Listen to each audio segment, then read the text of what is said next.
Welcome to the TV5 Vault. I'm Chris Eastlick. On June 15th, 1982, a tornado ripped through Saginaw and Tuscola counties. Among the locations hit, the Saginaw Children's Zoo. TV5's Jim Mishler shows us the damage the twister left in its wake. Just after 4:30, the tornado swooped down into western Saginaw County.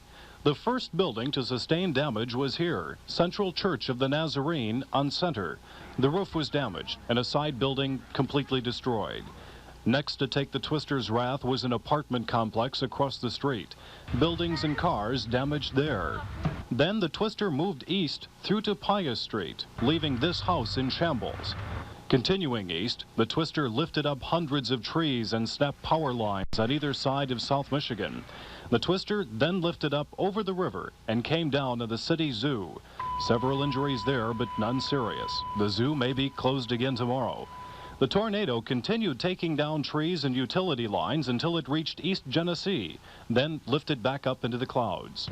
Not to cause damage until it reached central Tuscola County, where it caused more damage in Millington and Mayville. Total damages in Tuscola County, an estimated $350,000. Emergency officials in Saginaw County put damages at $700,000, another $1 million in damages in the city. Power remains out to 800 customers in Saginaw, with estimates ranging from 12 to 24 hours before electricity can be restored. Michigan Bell has no estimates on its customers without phone service or when lines will be reconnected. As the work crews for the utilities and municipalities continue their cleanup and repair efforts, a lot of the residents in this area are asking one question right now: why they didn't have any warning. I realize we don't have an adequate warning system.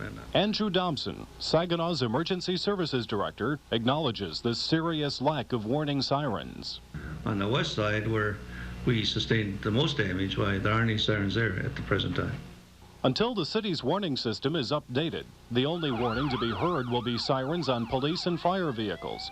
In the meantime, government assistance may be on the way to help in the cleanup from a storm that could have been much worse.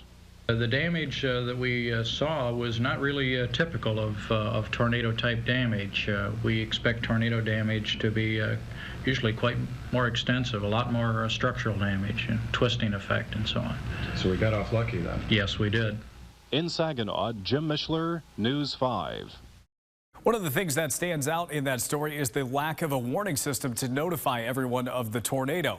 Today we have such tools such as advanced radar and cell phones that will help us get that message in the event of a tornado outbreak. It's also an important time to remind you that if you do hear storm sirens outside of your house, while that's a benefit for you, those sirens are not meant to be heard for those inside. They are meant purely as an outdoor warning system, so don't rely on those as your sole way of getting a warning. Make sure you have something for backup like a weather radio or potentially, again, your cell phone. If you have any memories from the storm from June of 1982, please comment below. And thanks for watching this edition of the TV5 Vault.